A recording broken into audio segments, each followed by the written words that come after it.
Good morning. हम लोग मृदुला गर्ग जी की मेरे संग की औरतें पढ़ रहे थे। उसमें हम अब आगे चलते हैं। बात उनकी बहनों की हो रही थी। उन्होंने कहा कि सभी जो जैसे ऊपर नानी, दादी, परदादी, माँ, ये सब लीक से हटकर चलने वाली थी, उसी तरह से बहनें भी इनकी वैसी ही थी। तो दो बहनों की बात हो चुकी थी, अब तीसरे की बात करते हैं। तो तीसरे नंबर पर चित्रा है। वह कॉलेज पढ़ने तो जाती थी, पर खुद पढ़ने से ज़्यादा दिलचस्पी औरों को पढ़ाने में रखती थी। इसलिए इम्तिहान में उसके अंक कम और उसके शागिर्दों के ज़्यादा आते थे, पर अपने यहाँ सब चलता था। उसकी शादी का वक्त आया तो उसने एक नज़र में एक लड़का पसंद करके ऐलान कर दिया कि शादी करेगी तो उसी से। जो तीसरे नंबर की बहन थी चित्रा, वह कॉलेज जाती थी पढ़ने। उसने ऐसा कोई शर्त ऐसी नहीं रखी कि मुझे पहले समझाओ तब मैं पढ़ूंगी, ऐसा कुछ नहीं किया। वो जाती थी, लेकिन वह खुद पढ़ने से ज़्यादा दूसरों को पढ़ाती थी। उनकी रुचि, उनकी दिलचस्पी जो थी वह दूसरों को पढ़ाने में ज़्यादा थी। तो इसलिए इसका नतीजा क्या होता था कि परीक्षा जब होती तो उनके अंक तो साधारण आते और जिनको वो पढ़ाती थी उनको अच्छे अंक आते थे। लेकिन इनके परिवार में इन सब चीज़ों से कोई दिक्कत नहीं थी। जब उसकी शादी का वक्त आया तो उसने एक ही नज़र में लड़के को देखा और ऐलान कर दिया कि मैं इसी से शादी करूँगी। तो अब मुश्किल यह थी कि हमारे माँ बाप ही नहीं, खुद लड़का भी उसके निर्णय से वाकिफ नहीं था। इनके माँ बाप को भी नहीं पता था कि इसने ऐसा सोच लिया है, और लड़के को भी नहीं पता था कि इसने ऐसा सोच लिया कि उसी से शादी करे। पर उसका कहना था वह जो सोच लेती है करके रहती है। तो उसकी शादी उसी लड़के से हुई। कोई मुश्किल पेश नहीं आई। आती क्यों? उसने कहा, मैंने पहली मुलाकात में उसे बतला दिया था कि मैं जो सोच लेती हूँ होकर रहता है। तो उसने बात आगे खींची ही नहीं, पहली मुलाकात में ही हथियार डाल दिया। तो शादी उसी लड़के से हुई जिसके बारे में उसने ऐलान किया था। कोई दिक्कत नहीं आई। इसका कारण यह था कि चित्रा ने कहा कि मेरी जब उससे पहली मुलाकात हुई तभी मैंने उसको कह दिया कि मैं जो सोचती हूँ वह होकर रहता है। तो उसने ज़्यादा दिमाग खर्च ही नहीं किया, उसने हथियार डाल दिए। वह तैयार हो गया कि चलो भाई इसमें कहाँ मेहनत करना है, जब ये जो कहती है वो होकर ही रहता है, तो उसने मान लिया। हमने सब, अब आगे जो एक और बहन है, हमने सबसे छोटी बहन अचला काफ़ी दिनों तक कुछ कम खिसकी मालूम पड़ती रही। मतलब इन सब में थोड़ा ज़्यादा सभ्य और शरीफ दिखती रही। वो कम खिसकी का मतलब हुआ कि वो लीक से उतना नहीं हटना चाहती थी। वह सामान्य तरीके से जीने वाली लड़की लगती रही इन लोगों को। पिता का कहा मानकर पहले अर्थशास्त्र किया, फिर पत्रकारिता में दाखिला लिया, ढंग से पढ़ाई की, पास हुई, सब कुछ सामान्य ढंग से उसने किया। फिर पिता की पसंद से शादी भी कर ली, पर उसके आगे लीक पर नहीं चल पाई। शादी करने तक वह परंपरागत तरीके से ही चलती रही, सब कुछ माता पिता के अनुसार करती रही। लेकिन उसके बाद फिर वो भी उस लीक पर नहीं चल पाई, उस रास्ते पर नहीं चल पाई। घर बार में मन ज़्यादा रुचा नहीं, और मंजुल और मेरी तरह उम्र के 30 बरस पार करते ही लिखने का रोक लगा लिया। घर बार में उसका भी ज़्यादा मन नहीं लगा, और 30 साल की होते होते उसने भी अपने दोनों बाकी बहनों की तरह लिखना शुरू कर दिया। एक बात हमने एक सी रही, घर बार को परंपरागत तरीके से हमने भले न चलाया हो, उसे तोड़ा भी नहीं।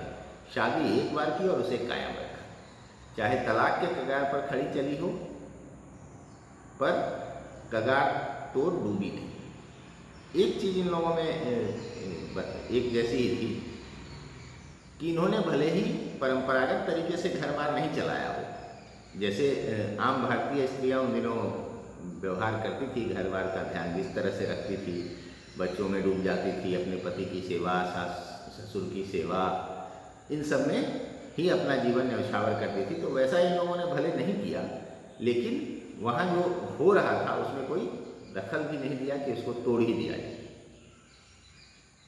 जैसे सबसे पहले क्या होता है कि अगर नारी ज़्यादा जागरूक है स्त्री, तो वह किसी तरह का बंधन नहीं स्वीकारिए। उन दिनों फैशन में भी था, आज तो खैर है ही, कि तुरंत अगर थोड़ा भी मनमुटाव हुआ तो तलाक की बात आ जाती है।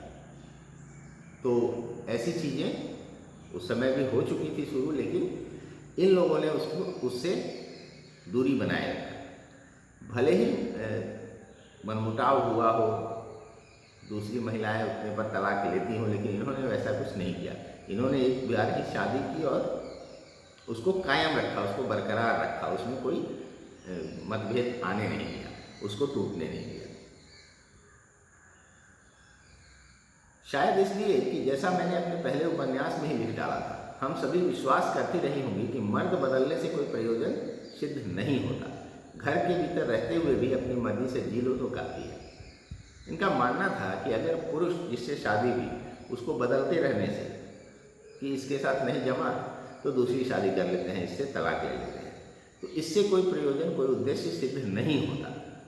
असल चीज़ जो होती है वह कि आप किस तरह से जीते हैं। चीज़ें बदलते रहने से अच्छा है कि आप जहाँ हैं उसको अपने हिसाब से ढाल लीजिए, तो वही असल सफलता है और वही असल ज़िंदगी है। तो इनका यही विश्वास था कि घर के भीतर रहते हुए भी, घर की मर्यादाओं में रहते हुए भी अपनी मर्जी से जी लो तो काफ़ी है, अपने मन के काम कर लो तो कम नहीं है, वह भी अच्छी स्वतंत्रता हुई। शादी के बाद मैं बिहार के ऐसे छोटे कस्बे डालमिया नगर जगह है में रही, जहाँ मर्द औरतें चाहे पति पत्नी क्यों न हो, पिक्चर देखने भी जाते तो अलग अलग दड़बों में बैठते। अब ये शादी के बाद बिहार के डालिया नगर में जो छोटा सा कस्बा ही था, बाद में तो बड़ा हो गया, जिला भी बन गया, अब शायद झारखंड में है। तो वहाँ क्या था कि वहाँ पुरुष और महिलाएं जो थी वो साथ में कम दिखती थी। छोटा जगह था तो वहाँ एक अलग तरह का संकोच था, अलग तरह की चीज़ें थी। तो अगर वो फिल्म देखने भी जाते सिनेमा हॉल में तो अलग अलग जगहों पर बैठते, ये नहीं कि पति पत्नी है तो साथ ही बैठ गए, तो ये अलग अलग बैठते। अब इनकी जो स्थिति थी, ये दिल्ली के से कॉलेज की नौकरी छोड़कर वहाँ पहुँची थी और नाटकों में अभिनय करने की शौकीन रही थी। मैंने उनके चलन से हार नहीं मानी। साल भर के भीतर उन्हीं शादीशुदा औरतों को पराए मर्दों के साथ नाटक करने के लिए मना लिया। वहाँ की जो परंपरा थी वह थी कि अपने पति के साथ भी वो बैठकर सिनेमा नहीं देखती थी, फिल्म नहीं देखती थी। ये दिल्ली से कॉलेज की नौकरी छोड़कर गई थी और नाटक वगैरह का शौक था इनको, तो इन्होंने वहाँ के चलन से हार नहीं मानी, अपने आप को उसमें नहीं ढाला, बल्कि वहाँ के लोगों को अपने अनुसार से ढाल लिया। कैसे ढाल लिया? तो जो औरतें अपने पति के साथ भी पिक्चर नहीं देखती थी बैठकर, उनको मना लिया कि वो दूसरे मर्दों के साथ नाटक में भाग लें, मतलब दूसरे पुरुषों के साथ जो नाटक में अभिनय करते थे उनके साथ वो भी अभिनय करें। अगले 4 साल तक हमने कई नाटक किए। अकाल राहत कोष के लिए उन्हीं के माध्यम से पैसा भी इकट्ठा किया।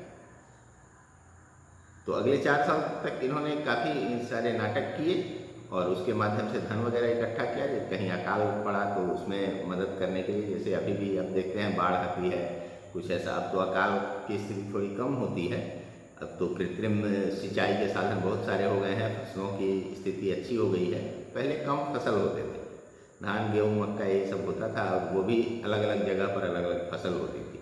क्योंकि सिंचाई की व्यवस्था उतनी अच्छी नहीं थी तो अकाल अक्सर सुनने को मिलता था। बंगाल का अकाल बहुत नामी है, जिसमें बहुत से लोग मरे थे। लगभग हर जगह पर अकाल कभी न कभी पड़ी। अकाल का मतलब होता है जिसको आप अंग्रेजी में ड्रॉट कहते हैं, सूखा। बारिश नहीं हुई तो खेती नहीं हुई, खेती नहीं हुई तो भूखमरी की स्थिति आ गई। आमदनी का साधन बहुत सारा था नहीं, नौकरी वगैरह कम हुआ करती थी, तो लोग खेती पर ही पूरी तरह से निर्भर थे। तो ऐसी स्थिति में अकाल पड़ ही जाता था। तो इन्होंने उसके लिए भी पैसा वगैरह इकट्ठा किया नाटक के माध्यम से। वहाँ से निकली तो कर्नाटक के और भी छोटे कस्बे बागलकोट में पहुँच गई। जब ये डालमिया नगर से निकल के गई तो कर्नाटक के एक और छोटे से जगह बागलकोट में रहने गई। तब तक मेरे 2 बच्चे हो चुके थे जो स्कूल जाने लायक उम्र में पहुंच रहे थे, पर वहाँ कोई ढंग का स्कूल नहीं था। तब तक इनके 2 बच्चे जो थे वो इतने बड़े हो गए थे कि अब स्कूल जाना शुरू कर दे, लेकिन वहाँ कोई ढंग का स्कूल था नहीं।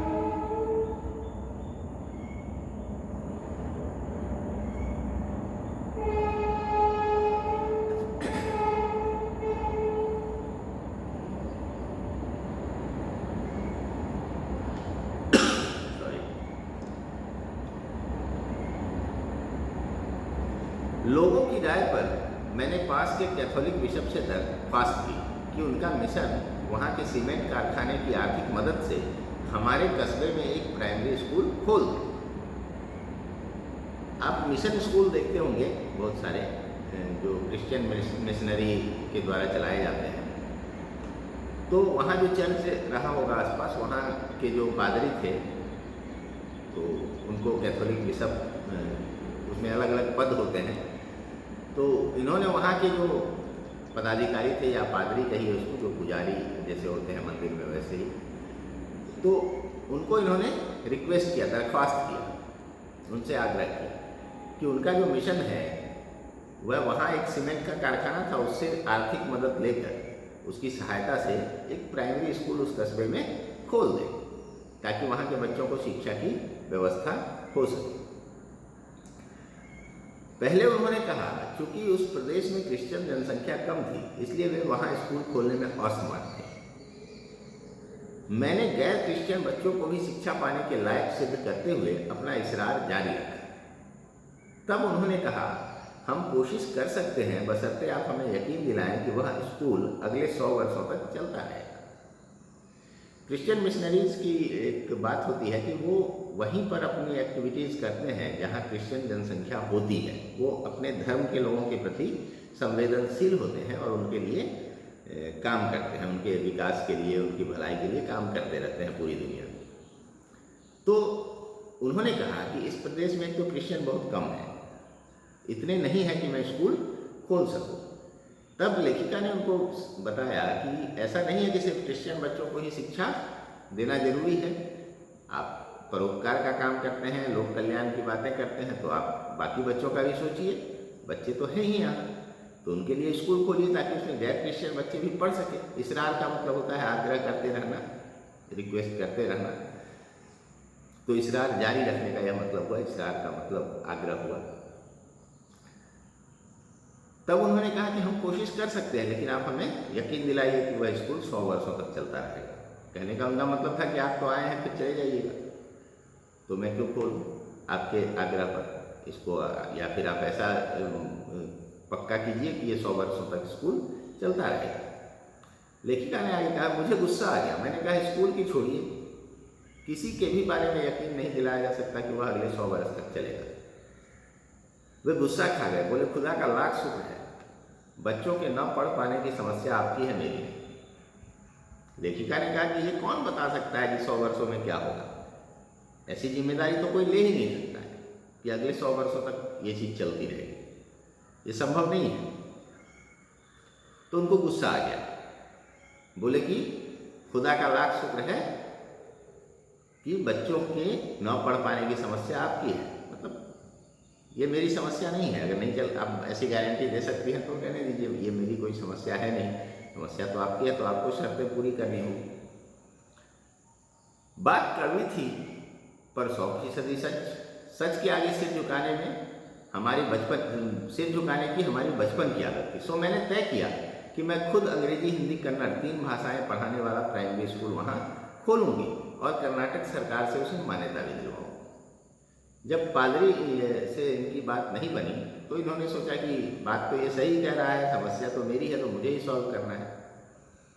तो इन्होंने, और इस चीज़ के आगे सिर झुकाना इनकी बचपन की आदत थी कि जो सच है कड़वा ही हो लेकिन उसको मान लेना। तो इन्होंने इस चीज़ को मान लिया और तय किया, लेकिन हार नहीं मानी। ऐसा नहीं कि सच है तो ठीक है, क्या कर सकते हैं, ऐसा नहीं सोचा।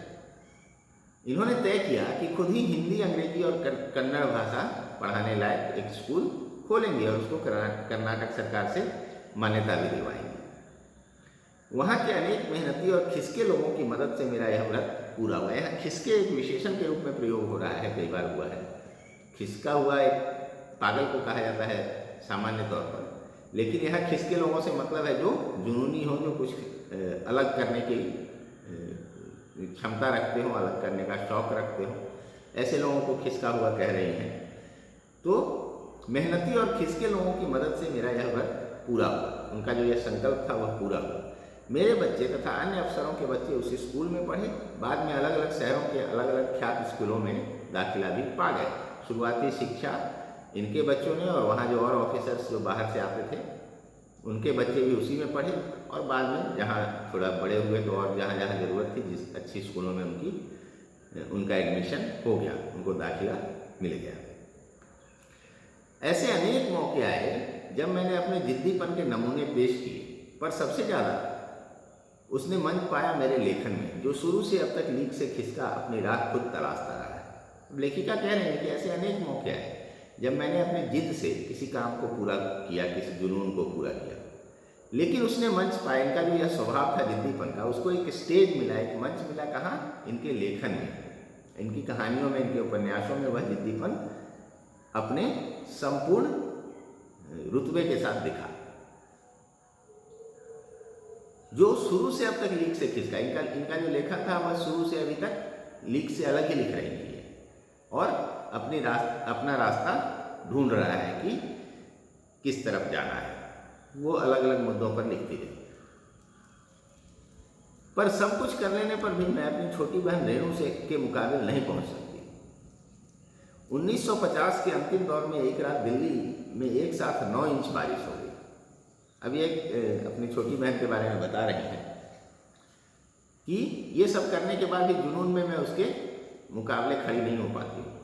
उसका जुनून मुझसे कहीं ज़्यादा था। कैसे? तो उसकी एक कहानी बता रही हैं कि 9 इंच बारिश एक रात में हो गई। बारिश आप सुनते होंगे मिलीमीटर में नापा जाता है, लेकिन जहाँ ज़्यादा बारिश होती है, खास करके रेगिस्तानी इलाके में या गुजरात वगैरह जो समुद्री इलाके हैं, वहाँ बारिश बहुत ज़्यादा होती है, तो वहाँ इंच में नापते हैं बारिश को, क्योंकि वहाँ एक साथ बहुत बारिश होती है, तेज बारिश होती है। तो 9 इंच बारिश हो गई, 1 फुट से थोड़ा कम, पौने फुट। दिल्ली की खासियत यह रही है कि थोड़ा पानी बरसते ही वहाँ के नाले पर नालों में बाढ़ आ जाती है, पुलों के नीचे पानी भर जाता है और तमाम यातायात ठप हो जाता है। यह आज भी है दिल्ली में। अगर बारिश हो गई तो जितने फ्लाईओवर हैं उनके नीचे पानी भर जाएगा, नीचे से जो अंडरपास रोड है वो भर जाएंगे, और चारों तरफ पानी ही पानी। आप टीवी में देखते होंगे बारिश होते ही जाम खूब लगता है वहाँ, जिधर जिधर जाम देखो लग गया। मैंने खुद भी झेला है ये काफ़ी।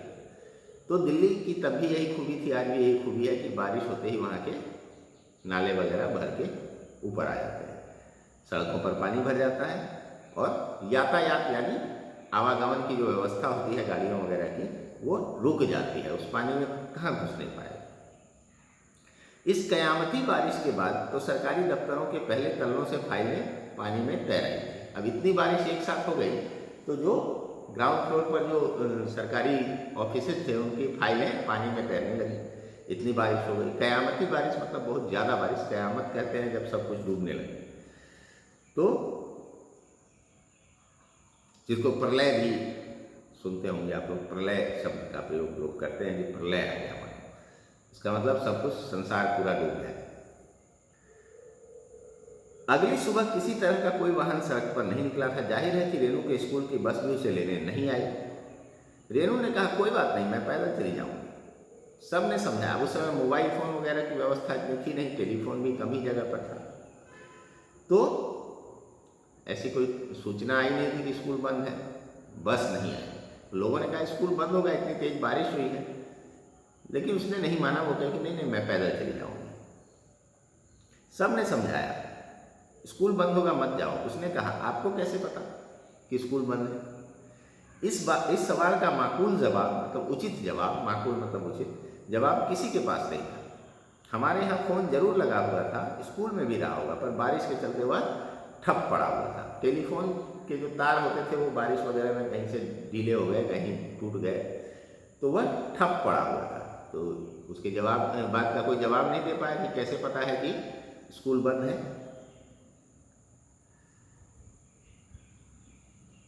तो रेणु अकेली पैदल स्कूल चल दी। गनीमत यह थी कि बारिश एक मुश्त बरस लेने के बाद थम गई थी। एक मुश्त मतलब एक साथ इकट्ठा बरस के थम गई थी। तो वो अकेली स्कूल चल दी पैदल।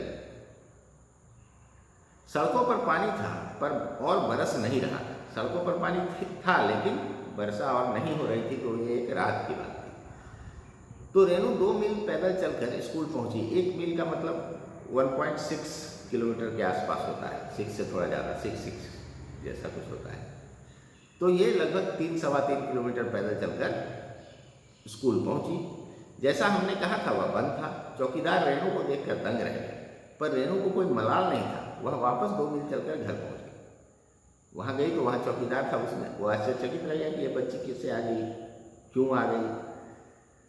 लेकिन रेणु को इसका कोई अफसोस नहीं था। उसने बोला मुझे नहीं पता था स्कूल बंद है, तो मैंने ट्राई किया, मैंने कोशिश की। अब नहीं बंद है तो फिर वापस पहुंच गई पैदल चलकर।